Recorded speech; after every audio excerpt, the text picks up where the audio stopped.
안녕하십니까. YK김입니다. 오늘은 YK김 소방기술산책 제31보 제목은 급수능력의 크기에 따른 방수량 변화 2입니다.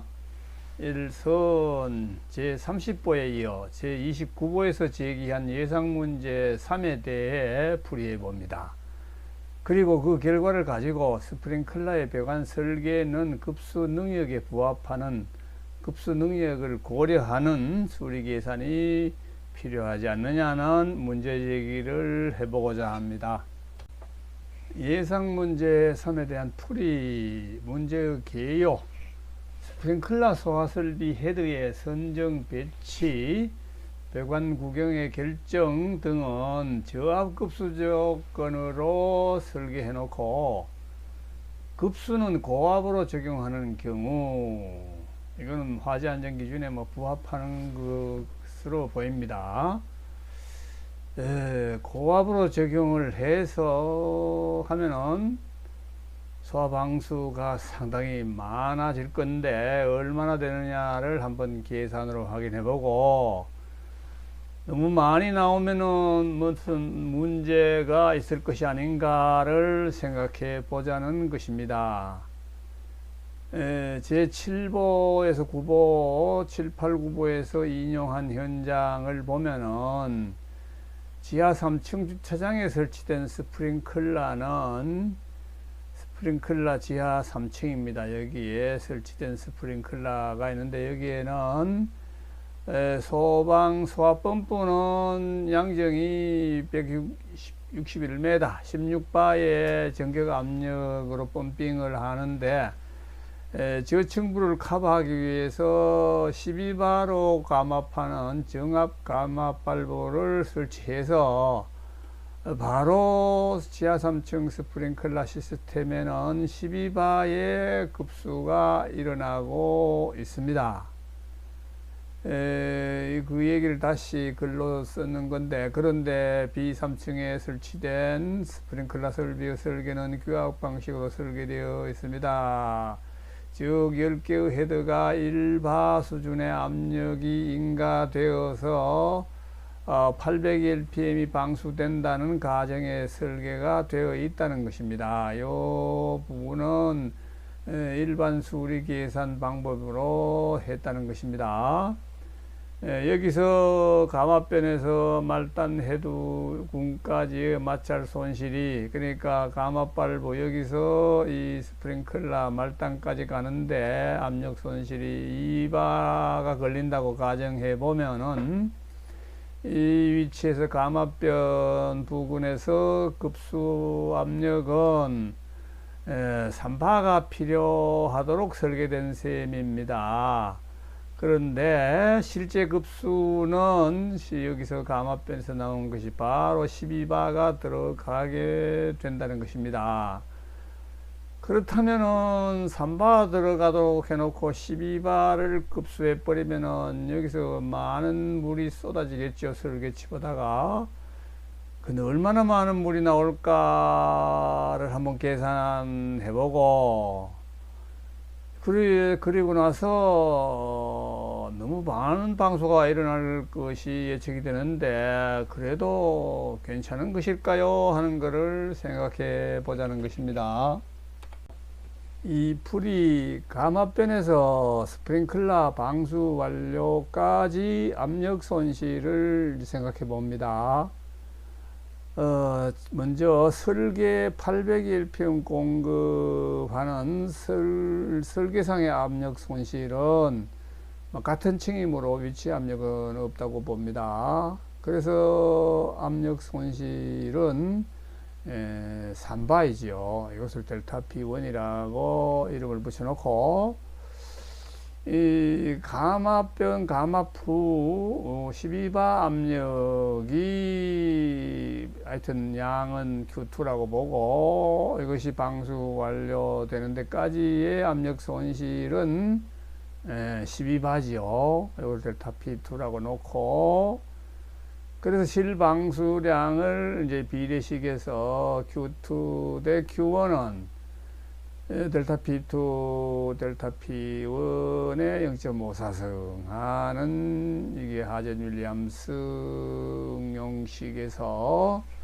계산을 해보면은 Q2는 1690 LPM이 나옵니다. 2배를 넘었죠. 800 LPM으로 설계를 해놓고 실제 방수는 1690이 나올 것이 이제 뻔합니다. 그래서 이거를 선도상으로 본다면은 우리가 여기서 800 LPM 정도 되면은 이 1450의 55% 수준, 반틈이 약간 넘는 수준으로 계획을 했는데 실제 방수량은 여기를 전격을 넘어서는 1690의 물을 써버리게 된다, 이런 얘기거든요. 그거를 이제 글로 써보면은 검토 결과는 설계 방수량보다 2배가 넘는 방수가 일어나는 것이다. 이로 인하여 펌프는 전격 유량을 초과하는 수량을 급수하게 되어 소화전 사용 가능 유량 130 곱하기 5가 650인데 이 1450이라는 양이 스프링클러 80 LPM 10개 800과 130 곱하기 5 하는 650이 1450입니다. 그런 계획을 세워놓고는 스프링클러가 이게 10개 터져버리면은 소화전 쓸 양을 다 써버리고 또 여유치도 까먹어버리는 이런 일이 일어나게 되는군요. 그런데 또 한 단계 나가서 여기에 스프링클러 구역이 이만큼 되는데 지금은 가장 먼 부분을 터진 곳으로 가정했는데 이 가까운 곳에서 이제 이게 10개가 작동되었다, 이렇게 할 때는 이 압력 손실이 2바가 아니라 여기까지 물이 오는데 1바 밖에 안 일어난다, 이렇게 될 경우를 생각을 해 보면은 2바로 설계된 이게 델타 P1이라면은 이때는 2100 LPM의 소화수가 소비되게 됩니다. 분당 2100을 쓰게 된다는 것입니다. 그래서 이거는 거의 이게 전격에 2100이면 그 150%에 거의 가까워집니다. 이렇게 소비를 해 버린다는 것입니다. 이 좀 적은 문제가 아닌 것 같은데요. 그래서 이거를 결론으로 정리를 해 본다면은 사례로 든 현장은 무심코 수만이 실시되고 있는 현장 시공 사례입니다. 거기에 대해서 우려사항을 제기해 보는 것으로 그 결과를 보면 하나의 현장에서 그러니까 스프링클러 10개가 작동되었는데 소화수를 다 써버리게 되어서 즉 급수 설비를 독점해 버리는 것이 될 수 있게 됐다는 것입니다. 그래서 즉 설계에 반영된 5개 옥내 소화전 용도의 650 LPM은 공급 불가능해질 것이 뻔합니다. 계획은 스프링클러 헤드 10개와 옥내 소화전 5개를 동시 사용할 수 있도록 한다는 소화용수 확보 및 사용 개념이 있었는데 그것이 이제 무너지는 것이 된다는 것입니다. 이에 대한 대책을 검토하는 것이 필요하지 않을까 하는 생각이 듭니다.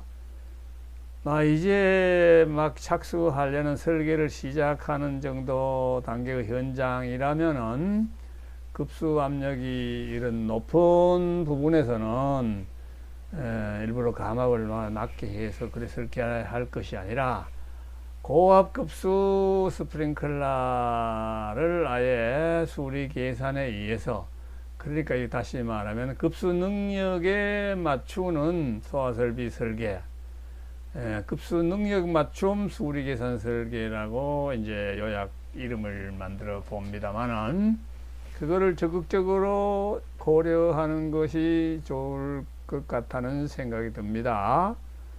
그렇게 하면은 시공비가 대폭 줄어드는 효과가 있을 것입니다. 고압으로 가게 되면은 속도를 좀 올려서 파이프를 한 단계 낮추는 것이 가능할 것이고, 그리고 헤드의 K 값도 80짜리를 쓸 것이 아니라 50, 40 되는 그런 헤드를 쓰고, 그리고 포용 면적을 좀 더 넓게 배치를 해서 배치 간격을 3m 간격으로 보통 하는 거를 3.5m 정도로 늘린다든지 이렇게 하면 헤드가 적게 들어갈 것입니다. 그런 설계를 하면은 이게 공사비가 상당히 줄어드는 효과가 있으리라고 보입니다. 그리고 이미 시공 완료됐거나 착공되어 변경하기가 곤란한 부분이 곳은 이런 주차장 부분에 대해서는 저압 감압변을 분리 설치하는 것이 이제 좋을 것 같습니다. 저층부에서는 그러니까 12바를 넣을 것이 아니라 한 4바 정도가 급수되는 것으로 설계를 하는 것이 맞지 않을까 하는 생각을 합니다. 이런 거에 대해서 감리 잘하면은 적합성 차원에서 따져보는 것이 필요하다는 생각도 듭니다. 오늘은 여기까지 하겠습니다. 수계 이야기는 오늘까지 얘기로 마무리하고, 다음 발걸음에는 제가 좀 안다고 생각하는 강의 기회 때에 공부한 바 있는 재연에 대한 이야기로 이어볼까 생각합니다. 감사합니다.